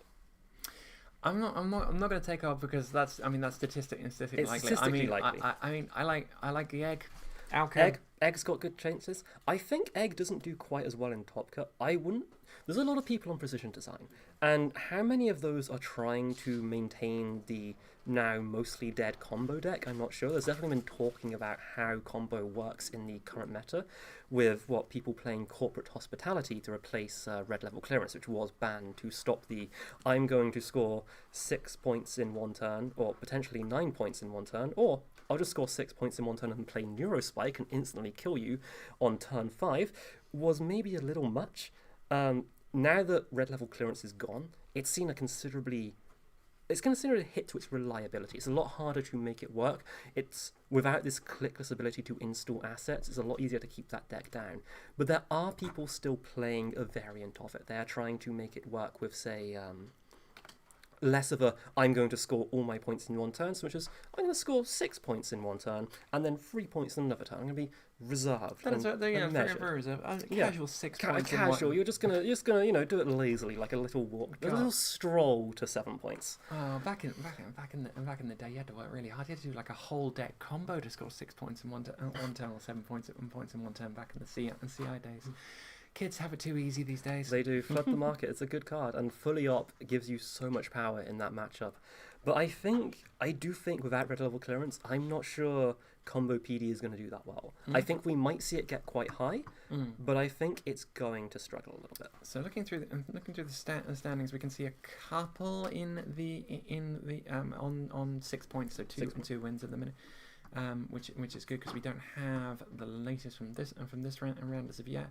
But yeah, we're seeing a really good mix towards the top tables. We've got Anarchs, we've got Ob. We have Mercury. We have Mercury, 3 Mercuries in a row on the top. I love me some Mercury.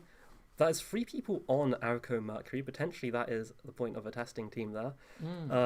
Mercury, I think, honestly a solid pick right now. I think just good solid just, run access. It's very early tempo. It's very early aggression, which a lot of decks can't quite handle. Of course, Egg is maybe Mercury's nemesis, even if you have. I remember when I was playing Mercury recently, I was just slotting 2 copies of Airblades because Egg was just that bad a matchup. Because you run R&D, you C4 card. Oh, I'm dead. They don't like that. Rip. But with so much Ob in the meta, I think honestly Mercury is a really solid shout. Yeah, it's definitely, and it also stops the court from going. Yeah, I'm just going to do everything out in the remotes because you have to interact with these, because Criminal has that inbuilt threat of if you do not defend HQ, I am going to siphon you. Yeah. And Mercury, that is so much more the case, because if you are not defending centrals against Mercury, they are seeing 2 cards a turn from turn 1. If they find they're pretty, which they do pretty quickly, they're seeing 3. If they find their drones, they are seeing, so you have to invest in defending centrals. You can't outrush a Mercury. And these Ob decks, they don't quite have enough to defend adequately from that aggression. They can't keep that up for very long. Yeah, absolutely. So there's everything to play for. Lots of counter strategies going on. It's all very espionage. Lots of interesting decks, lots of interesting counter strategies. We're seeing a couple of Rios as well, which is lovely. Yeah, I love Rio. It's so much fun. So I'm going to test myself here. Rios is the first time you make a successful run and a subroutine resolved during the run, the Corp must trash a card from HQ at random. No, it's selected. The Corp decides. Oh, the Corp decides. Okay. And Rio gets a credit. And Rio gets a credit. Okay. It's a kind of interesting ability. It's actually, I feel, stronger than Sabotage because it forces the Corp to... That HQ pressure is very fun. It's very strong. But it also, if you're running HQ and you let a subroutine fire and the Corp's got, well, I'll discard this agenda then and you can't have it, it kind of works a bit against them. Of course, they can go and find it later, but that's not always that easy. What I really enjoy, which I don't think anyone's been playing in ever, is Virtuoso Ryu. Virtuoso Ryu. Walk me through that one. Okay, so we have the violin that gives us accesses onto HQ if you hit a mark. I don't remember the exact text of Virtuoso because, let's be honest, no one's read that card. But essentially what it's doing, you roll a mark. If the mark is on HQ, you get an extra access. If the mark is on R&D or Archives, when you run those, you access HQ. So what you essentially are doing, if you get an Archives mark and you run Archives, you get the Ryu trigger, that goes into Archives, and you get the extra access, which means you are doing so much... you're doing so much HQ pressure, even without running HQ, that it's really debilitating. It's not good. It's not good. Don't play it. Actually, play it. Play it. It's really fun. We like jank, and we like jank on this channel. We're big jank things. And thematically, I like that as well because Ryu's obviously a bit of a rock star, a bit of a punk rocker, playing the violin. They are S tier on the attractiveness tier list. But like, yeah, I don't think there's a couple of people just kind of playing Reg Anarch out of Ryu and using that ability for extra pressure, and occasionally playing Stick and Poke as well if they're a fun person. I love I love Stick and It's so good. It's a really fun card. Like, I kind of do like that it essentially does nothing unless you're Ryu. Like, I don't know. They're just little raccoons. Let's be honest. Ryu needs the support Ryu does because need the support. he's a chronically underplayed ID. I do hope we see some of these kind of singleton IDs we're seeing do well. I really want to see a Ryu in the top cut. Oh, an underdog upset is always fun. Yeah. I do love that. I do love those. We're surprisingly not seeing a lot of Vic towards the top. Yeah. There's a couple, but most of them are in the mid tables at the minute, which is an interesting because Vic is just a very solid ID. It just does it's just good stuff for him, isn't it? Turns out having DreamNet turned on from turn 1 is really good. Yeah. So that's really fun. So yeah, I mean, we're still very early days here. We just finished round 3. Moving to round 4. Round 3 9. of 10. 10 overall. 10 overall, 9 today. 9 today. So there is plenty more net run. Loads of net. We are going to see some weird IDs, hopefully. We're going to see some fun matchups, certainly. I would like to see a Seb. I want to see what Seb's doing now Marius is gone. Seb flipping the script and just being like, yeah, I want the tags. Yeah, give me those because you tags. can't do anything with it. There's a chance we might. I really want to see a Seb R+ matchup because that is scuffed. It is so weird. It's so fun. They both want them to take tags. It's great. Loads of fun. That'd be an interesting one. I think we're going to take a break. Yeah, let's take a break until round 4. Okay, which will be in probably 15-20 minutes. Something like that. So we'll see you in 15 or 20 minutes for round 4 of the EMEA Continentals, sponsored by Null Signal. Stick around.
existence, microtransacting their way to a better tomorrow. Your freedom, your choice, your digital life.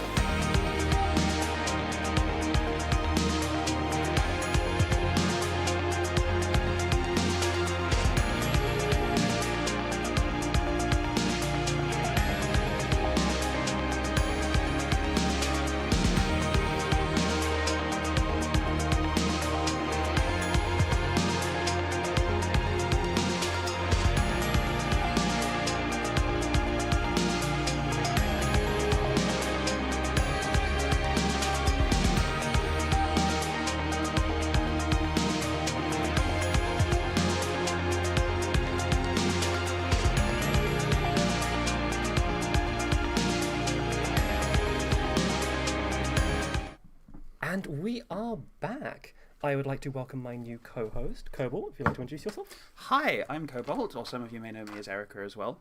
I live here, and so I'm helping fill in on the stream today, which I have a good match in front of us. It was really convenient that we had this fantastic venue in Cobalt's house.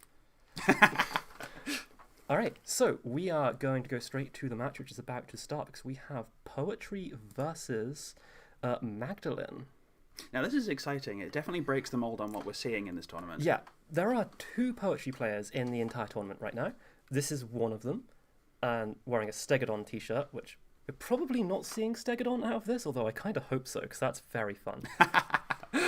Well, I can't imagine the opponents will consider that to be too fun. But No. Well, then it is Maggie, and Maggie doesn't run, so then... Oh, that's true. They can both stare at each other from across the table. But, like, I wonder what kind of Maggie this is, because Maggies right now are just kind of massive. It is the giant kind of...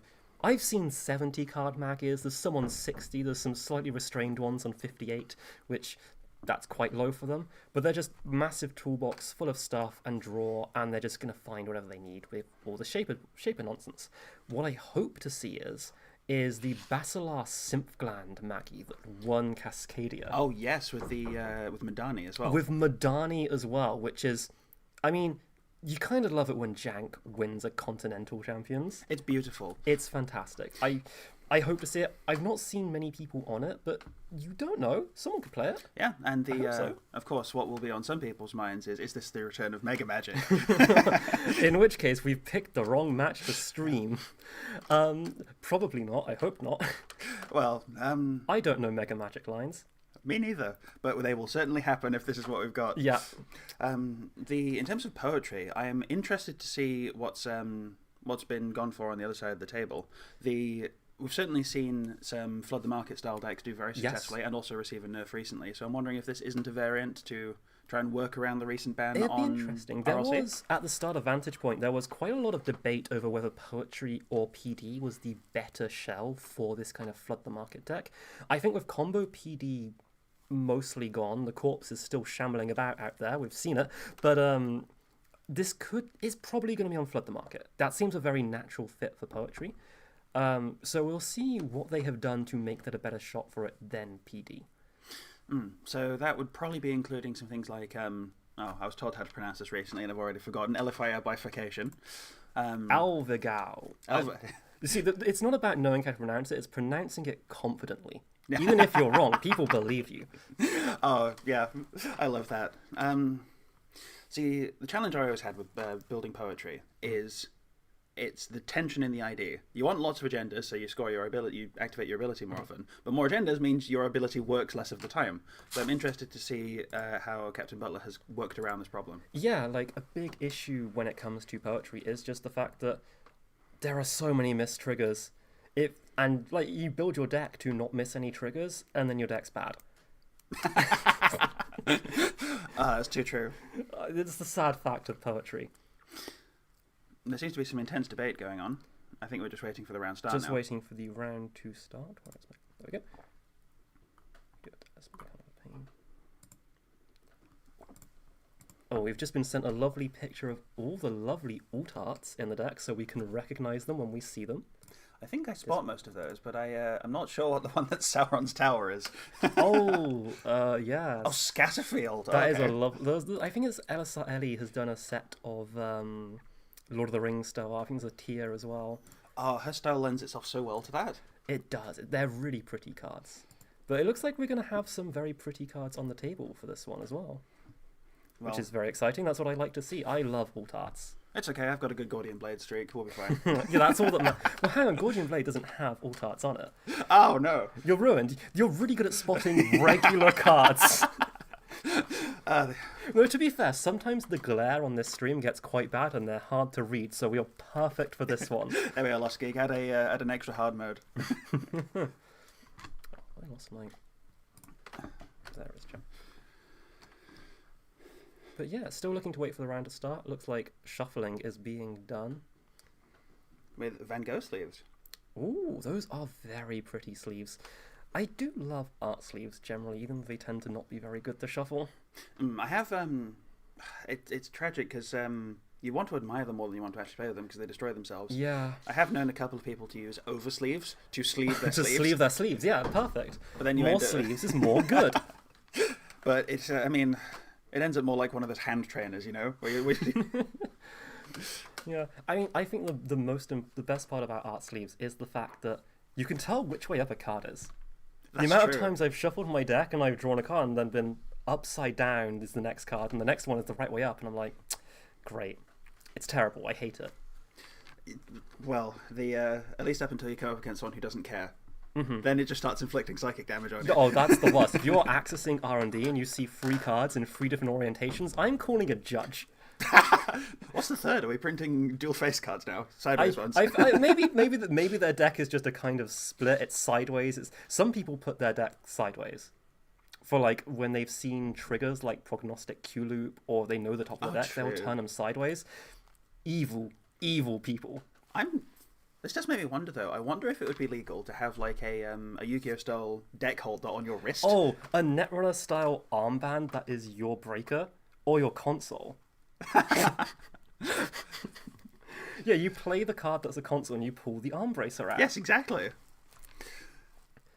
Still looking like a game to start. I think that the Maggie game plan here is going to be interesting because I guess it's just going to be find Azimat. SMC for Azimat is what you need.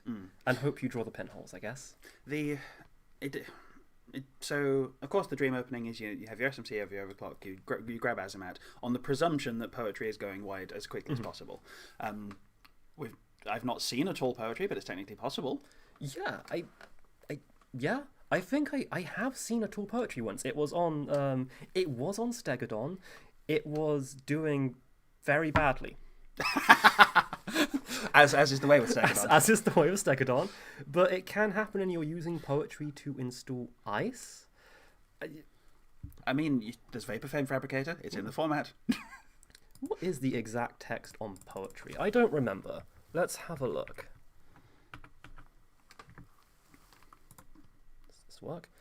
So, whenever you score an agenda... Oh, never mind, that doesn't work on our stream. I'm apologies for that. Our stream's still a bit wonky. It's layers. It's You've layers, got to move the layers. Where do I have... I believe that is you. Did it. I'm so High good five. at streaming. They can't Woo! see that, Cobalt. But yeah, whenever you score... No, it's for us. Yeah, of course.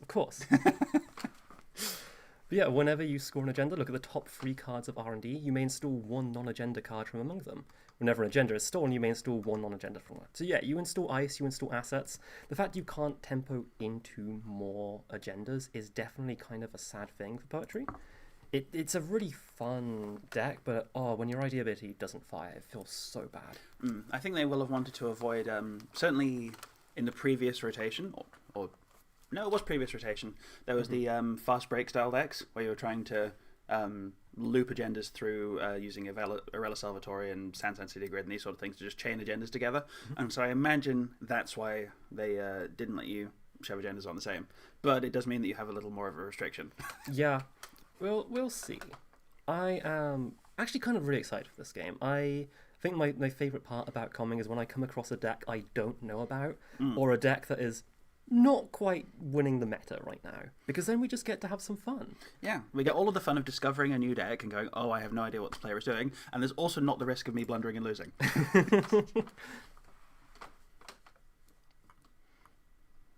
But yeah, no, it's going to be fairly interesting. It looks like round will be starting shortly. We don't have a timer, unfortunately.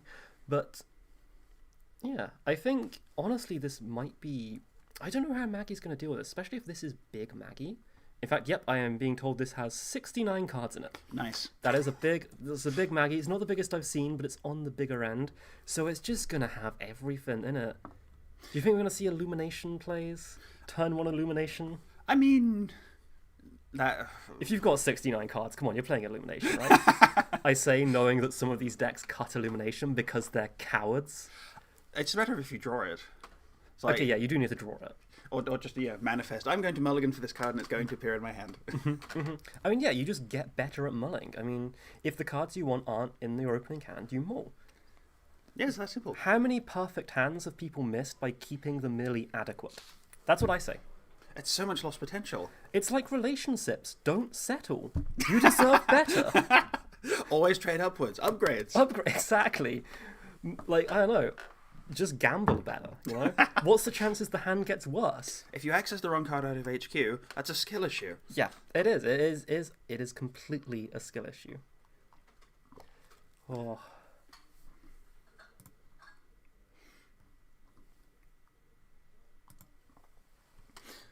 I'm starting to wonder what the holdup is here now. Yeah, it might just be generic fingers. Looking up Yeah. gaslight on NRDB, wondering what that is. Do they know something we don't? Brief look into the mind of the runner player there. I think they made a poster about that. Not sponsored by the Tag Mill, but... Yeah. Yeah. If you're watching this stream, there is an artist colony. Come to Nottingham to buy cards from the Tag Mill. There's so many cards you can buy. It's waiting for the runner's deck to be checked. All 69 cards of it. That is the holdup. Oh my goodness. The image of just someone being handed that pile of cards. What is... I admit, I'm someone that generally struggles to get down to 45. I often play 46 because I can't cut my darlings. I've never gone that high. It's, Mulligan, your relationships in chat. Correct. That's good. That's better relationship advice than what you get on Reddit. You can just return your spouse to the pool. You can, yeah, and you get a new one. You might draw them again, but at least you've tried. All right, shuffling a 69 card deck. At least it's not double sleeved. Well, small mercies. Small masses. God, can you imagine a deck like this against Ob? They're just going to be shuffling at each other for the entire round. And there we go. We are cutting. Corp has mauled their first hand, and we are getting opening hands. It looks like we are starting. Oh, that's an immediate ship from Maggie there. Yep. So mulling the Maggie hand, which is interesting. It had a creative commission in it, and what looked like a DZMZ as well. Ooh. So interesting to have gone, or maybe we're just hard mulling for the SMC. It might just be looking for draw SMC or the Azamat, which presumably there's one in there. We get a brief glance of a fermenter, which is definitely good to see early. And Corp installing, taking a credit. The classic Corp opening. Those art sleeves are real pretty. They're very nice. Yeah, we have the Nuka, which is, you got 69 cards. You need to get through those. Yeah, and if your game plan is I'm going to install a bunch of stuff, then I...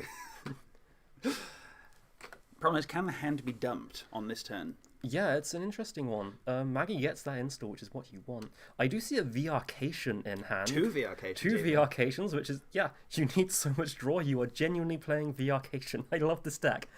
We're going to be playing Install Runner for a while, I feel. Yes, so I do see a Fermenter and a Propeller as well. So we do have a lot of tools for early contesting. Is that a Mayfly? There's no way that's a Mayfly. Stand by. Oh, we are just face checking, running. We see a Sleipnir. That is almost all the Corpse credits, but is such a good piece of ice. But it's so early. You're going down to two for This basically must be an draw a important card. asset. I wonder if this is, say, a Regolith or something like that.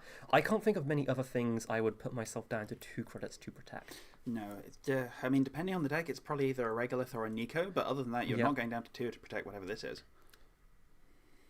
Unless it's a particularly desperate hand, which we're protecting a train. Although the Sleipnir is not the worst fire this early, given we've not played in operations. So there's nothing to shuffle back, and I doubt they'd want to shuffle anything from their HQ. I believe they did, actually. Oh, did they? I think I saw a shuffle back from HQ. Oh. So we're possibly looking at a brick. And we are installing Propeller and Fermenter. And I think that's passing the turn. And it is a Nico. That's a good shout. This is the recent Man in the Moon Nico ult, which I'm very fond of. Well, they're not playing the paired poetry. Oh, no. Lots of style Oh, points yeah, there. no, they match. Why? Terrible. I'm not rooting for poetry anymore. And it's install, and that looks like a fully op has been played. So just a small fully op here. We're taking one draw. And are we taking the credits? I mean, I know 3 choices. It's still 6 credits. That's still quite a fair amount. So we've drawn 2, deciding what else to do. This is last click. So you probably don't want to overdraw. So we're just taking credits back. And that is a pretty solid position for the run now. We have good econ. We have an unknown threat on the board. We're starting to set up these remotes for what we assume is a flood the market deck. So it seems pretty solid. And I guess it depends. Are we just going to be install runner, or does Maggie have ways to actually contest this level of setup? Looking at the hand, well, I'm not sure you're going to be doing much contesting with a Palangi. But, although we do have a Propeller. So yeah, no, Palangi is actually exactly what you need for this kind of contesting early. Until you hit him a virus, which, let's be honest, poetry is not on, but it would be funny. Fly Swatter is a real threat, though. That's true. We are just running this with the Propeller. And it is a Ooh, white space. That is a nasty hit. Do we have enough credits to get through that? No. So that is fully fired. That is probably one of the worst, face checks out there for its cost. It's one of my pet favorites. So many times it will let you down. Mm-hmm. You know, the runner will install a buzzsaw and you'll cry. But when it fires, yeah, it feels so good. Why would you go for Messner Chesto and you could have white space? Let's be honest. For that beautiful Scotty Mingo art, of course. Good point. To be fair, white space is very good art too. I love the white space art. Oh, that's what I was referring to. Oh, sorry, I thought you were talking about the Messner art. No. No. White space got cool One art. of the standouts of System Gateway, in my opinion. Yeah, I think I'd agree with that. System Gateway has a lot of good art. So am I just deciding how to go forward here? And I'm wondering, are we going to see any contesting, or is it just going to be more installing? Assuming we are probably playing pinholes in this deck, but not in hand by the looks of it. It's a Hush in hand that I thought was a something else. Installing DZ, or DZ correctly. Oh, I was wondering what this dice on Maggie was, but no, that's tracking MU. Oh, using dice to track MU is an innovation I've recently found, and it's very useful. Oh, what's this?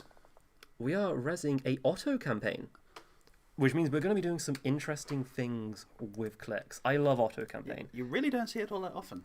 I don't think it's very good, is the problem. Yeah. Okay, I do really like auto because it is a threat, but if you can stick an asset on the board for the time it takes auto to pay off, you probably could have scored an agenda. That's the classic problem. But auto is really fun. When you get the big auto, I do wonder, okay, it's probably not, but what if this deck is on aggressive trend setting? It would be in theme. It would be in theme. We're playing another fully op and another install, just getting all of this value from these remotes. This is basically where you want to be as an asset-type corp right now. Yeah, the poetry is feeling very good. This is a solid setup.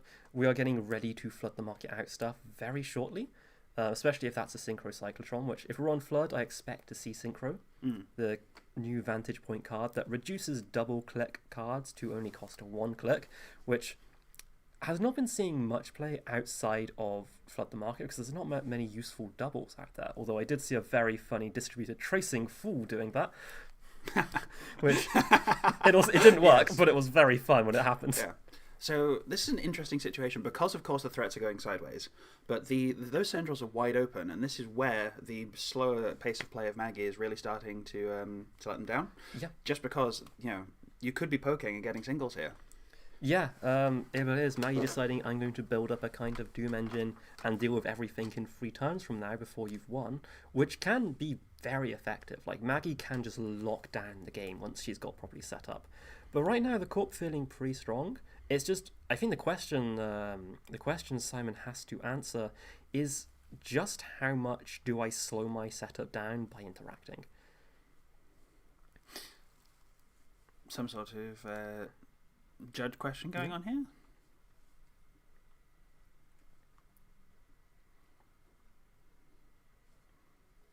Might be in the resolving of fully op, maybe?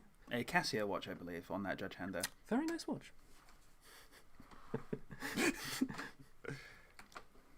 Okay, and it looks like going back to play. And discarding, going back to hand size. So Maggie ticks up that fermenter. Gonna have a lot of money soon. the currently sitting on no credits. If No I credits. here we are. Yep, Popping popping it for immediately Mentor for to 8. get 8, which is very nice. So if I were the corp and also the runner thinking about what the corp might do here, I am expecting that next turn that Nico is going to turn into an agenda. Yeah. So how do I deal with this Slipnir? Lily pad coming down. Lily More pad. setup. Very important part of Maggie's kit here. Just gets them through the deck very fast, but 2 clicks left. Are we going to contest? Because this auto can just pop off. We see a Palangi, so we probably are contesting. Is it the auto or the Nico? It's got to be the auto here. I don't know. It depends on how risky you want to be. Although it is only 2 credits to get through. Although I am unsure if that auto has 2 credits left on it or 2 fires left on it. I believe that Captain Butler's using counters to track resolutions. So Excellent. It's 2 Okay, turns so away. it's 2 turns away. In that case, that's fine. You probably don't check that. We are checking the unresed remote, and it's the mega pre-qualifier. I remember that Exactly, card. yes. I've heard of that card. Which, okay, and we get a poetry install. Amazing. And a new remote. The poetry is fired. The mega pre implies there have been a couple of decks on an agenda suite of free Mega Pre, free Let Them Dream, and free Meridia's Luxury lines, which is really annoying. It's so annoying because when most of your agendas are 1 point for the runner and 2 points for the corp, and you have to steal at least 1 train to win, otherwise you're just done. No, exactly. I'm surprised that Trainers Pair has been causing such a stir, because surely players should be used to stealing Iquas. Well, I'm not used to stealing Iquas because that was before my time. Ah, gotcha. I'm too young for that. But yeah, we see the Nico Fire installing in that remote behind Sleipnir. Of course, all of these servers are under threat from the Palangi Propeller. Wage Workers is rezzed, which is absolutely what you want to see, and that is an anthill on the table as well. That you gotta love installing an anthill off a poetry trigger on the last click. Yes. That feels very good. It feels rude. Yes, it is. It is very rude, but I like it when not. Oh, the third fully oh on. my Oh. god, and 4 ice servers. This is just exactly what poetry wants. I think we're going to be properly scoring out some big agendas soon. Maybe getting ready to score the big train. And I think a problem here that Maggie's going to face is that Deep Dive does nothing to this deck. What are you going to do? Deep Dive and maybe steal 2 points? Or you can't Deep Dive and steal a train and a 1-pointer. So you're going to have to take a lot from hand or from the table before you can consider Deep Diving. And Maggie has to draw it. There's 69 cards in that deck. I mean, come on. Let them dream. Yeah, okay. He can dream. I'm going to let him dream. At the moment, he's dreaming of a car chase on Mega Pre, or a car rally, which is a pretty fun thing to dream about. I would love to see a reappearance from the Mega Pre cars there. I think they're a fun design. Mm-hmm. Make a In the Groove alt art then. True.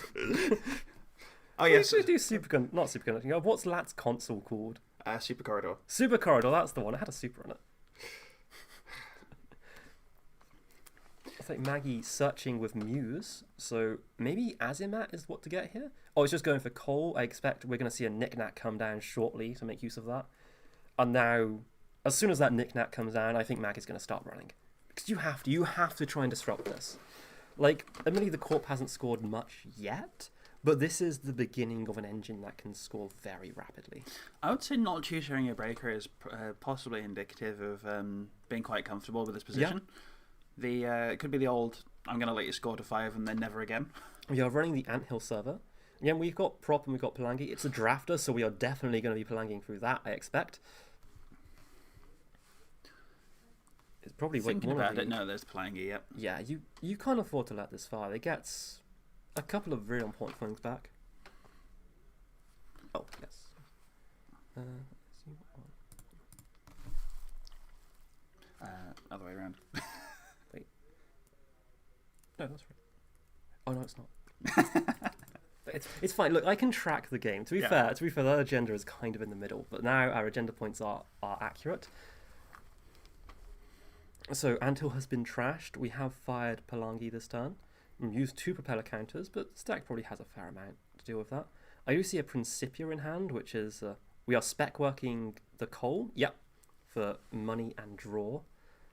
A card that went underplayed for a very long time, but we're starting to see more of, particularly in these knick-knack type engines. And I can imagine if you've got a bigger deck and you've probably not found him for a while, just having that extra deck cycling, drawing into another ritual.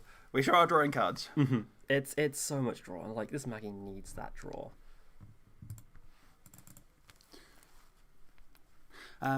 Overclocking here. Overclocking here. What are we seeing? We have already used Palangi, so...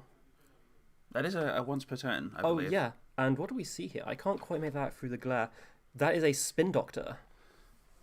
Which... That's a new old art on me. Yeah, I've not seen that as well. That's quite a nice one. Oh, but just a trash. Yeah, not firing it. But that is good to get rid of. Like, in this kind of deck, we have to assume Flood, which means you do have to just get cards out of remotes. I'll tell you what, though. It's happened. We've got the click auto. trackers. Look We've got the those auto. clicks. There's so many clicks. It's happened. Oh, are we scoring from hand? And Wage Workers as well. We're going to see a turn, I think. Oh, this is gonna be a turn. All right. First click install. Advance. So we're scoring a 3, and we get the Wage Workers click back. So we are scoring a train. And we get another click. Train from hand. Oh, wow. Look at that. And we have 1 click left.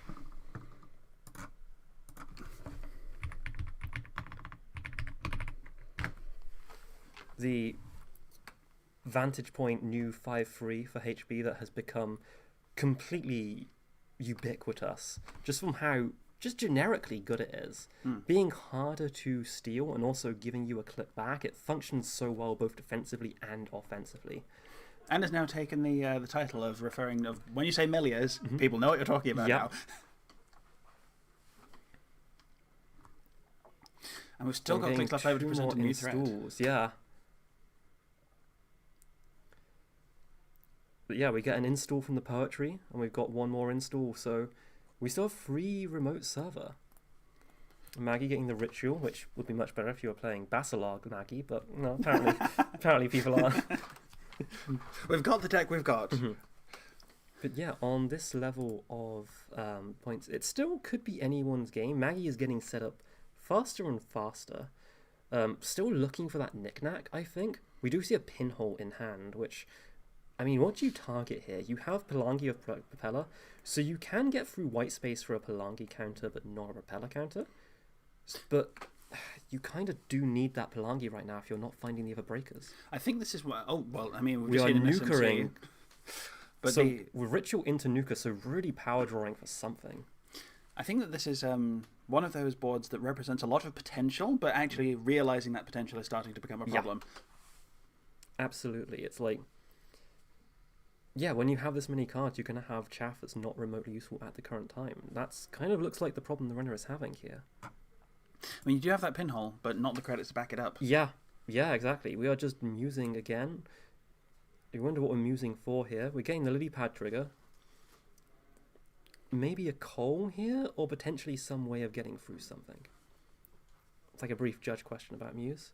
So drawing a ritual off the lily pad trigger and then looking through... It's like the heap. Yeah, getting a coal back from the heap. Just for money. Yeah, really need that money. And thanks to DZ, that's a net 1 credit effectively. But presumably we have spec works, we'll have knick-knack that will pay off later in the time. We're hoping to convert it later for sure. Yeah. Although still not looking like much in hand. I see a lot of programs in there, but nothing too useful. I mean, certainly Principia isn't going to help you on this. Yeah, no, maybe not. Maybe it'll be a while before you can get your Principia down to sell that.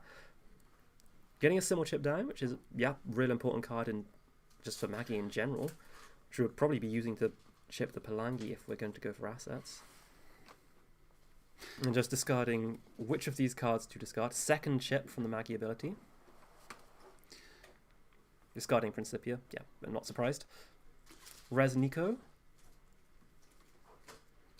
Looks like we're discarding a VR-cation Nuka and a Principia in that. Yeah. Giant deck's not without cost. And I think Simon may be feeling the pain on this one. And that is an... Oh, it is a... whatchamacallit? The 3-2. The 3-2, what's it called? Project Ingaton. Project Ingaton score. So we are now on 5 points for Captain Butler. So all it's going to take is 1 score left. That was with a just Wage Worker. That was off the table. I think we may have seen a whiff on poetry. Potentially. No, we just have yeah, that was a poetry whiff, I believe. So, no, we just did install in server 2. I'm not sure if that was off poetry click. No, or Oh no, that was a poetry click from yeah, oh, that was a excellent. yeah, we're good casters, we're paying attention. That was a poetry click, yeah. Okay, so we have another poetry and we have 1 click left for another install. And now you're just threatening the win at any point here. Yeah. We've not even seen our presumed flood the market. No, we have not. It might not be in the deck. This could just be a traditional kind of fast advance from poetry, which is very interesting to see. But if there is a flood the market in the deck, I think this game is over very quickly because any score, the Mega Pre-qualifiers are now worth 2 points because there's one in the runner score area. So you have Ingatan, you have Mega Pre. Let Them Dream, if you're on it, might be a little harder, but we've got 4 iced remotes so far. Yeah.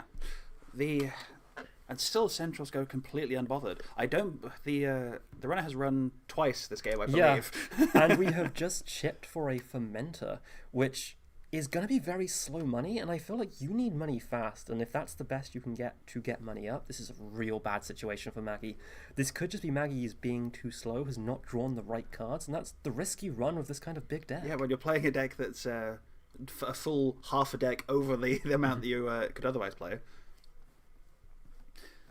So yeah, thinking very hard now, like, on free credits, no knick-knack, you can't afford to trash this board. You can maybe hope that one of these face downs is an agenda and stop the Scorp from winning another turn, but I don't know, I don't think your odds are great of that. This is a really tough position for the run to be in. We are just running HQ. Could this be a deep dive turn? The Corp is sitting pretty on 10 credits. And we're just poking for singles. Yeah. And we don't really have any way of gaining an extra click if it's a deep dive, so it's not going to be a very effective one. See an auto campaign out of hand.